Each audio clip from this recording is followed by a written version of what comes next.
ადამიანი, რომელიც ცოდვებს ებრძვის, ადამიანი, რომელიც არ ეგუება იმას, რომ ბუნებები აწუხებს, ბუნებები რო ერევა, ამას არ ეგუება და იბრძვის, ასეთი ადამიანი, რომელიც ეზიარება ბუნებრივია, რომ მას ღმერთი ეხმარება ბუნებებისაგან განიწმინოს. ადამიანი, რომელიც ეკლესიაში მოსულია მიწიერი პრობლემების მოსაგვარებლად, თუ გინდა 500 წელი ცხოვრობს ეკლესიაში, მას არაფერი წინსვლა არ ექნება სულიერ ცხოვრებაში, იმიტომ ეზიარება, რომ ჯანმრთელი იყოს, იმიტომ ეზიარება, რომ ესე იგი ცხოვრებაში წარმატება ქონდეს, იმიტომ ეზიარება, რომ პრობლემები არ შეექმნას, იმიტომ ეზიარება, რომ არავინ არ დაჩაგროს და ასე შემდეგ. კარგად იყოს ამ არაფერი ცარიელი ადგილი იქნება მისი გული ღმერთისათვის. ეგრე ღმერთი ამ ქვეყნიური პრობლემების მოგვარების თვალსაზრისით ღმერთი ზრუნავს ყველაზე, გინა ათეისტი იყავი, გინა სხვა სარწმუნოების წარმომადგენელი იყავი და გინა ცხოველი იყავი, იმიტომ რომ ჩიტებზე ზრუნავს და ლომის ბოკვერებზე ზრუნავს, როგორც წმინდა წერილში ვკითხულობ.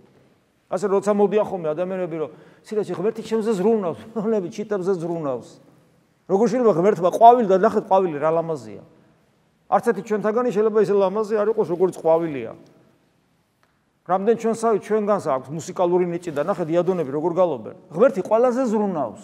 შენზე როგორ არის ზრუნებს? შენ საერთოდ არ გჭირდება იყო ქრისტიანი, რომ ღმერთმა შენზე იზრუნოს. ანუ წადი აქედან და ისედაც იზრუნებს. რატომ? იმიტომ რომ უყვარ ხარ, მისი ქმნილება ხარ. აქ სხვა რამისთვის ავართ მოსულები, არა იმისათვის, რომ ღმერთმა ჩვენზე იზრუნოს, იმიტომ რომ ღმერთი ჩვენზე ისედაც ზრუნავს.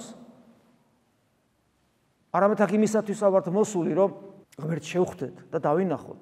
და ამისათვის არსებობს გონებისმიერი ლოცვა, როცა ადამიანმა იცის, სარწმუნო დოქტრინალურად იცის. ისაც არ იცოდა ძველი აღთქმის ადამიანმა, რაც ჩვენ ვიცით, რომ ღმერთი ჩვენშია ნათლობის მერე. ღმერთი ჩვენშია ნათლობის მერე. კი, ეს არის დოქტრინა. თუ ეს არ აღწამს, არ გაბედოთ, არ ეზიაროთ. თქვენ ურწმუნოები ხართ, თქვენ არ ახართ მართლმადიდებლები. ვისაც არ გჯერათ, რომ ღმერთი თქვენშია, ნუ ეზიარებით. აი ეხლაც, კი, იმიტომ რომ არ შეიძლება, არ ახარ მართლმადიდებელი, არ ახარ, როგორ უნდა ეზიარო. ეს დარღვევაა სერიოზული. ხოლო თუ თქვენ მართლმადიდებლები ხართ და ამის გჯერათ, რომ ღმერთი თქვენშია, თქვენი საკეთებელი რა ყოფილა? თუ არა ის, რომ ღმერთი ეძებოთ, რომელიც ძალიან ახლოს ყოფილა თქვენში. და ადამიანი, რომელიც ეძებს მუდამ ღმერთს საკუთარ თავში, როგორ ფიქრობთ, ზიარებისას ამ წყალობას არ მიიღებს? რა თქმა უნდა, ამ წყალობას მიიღებს.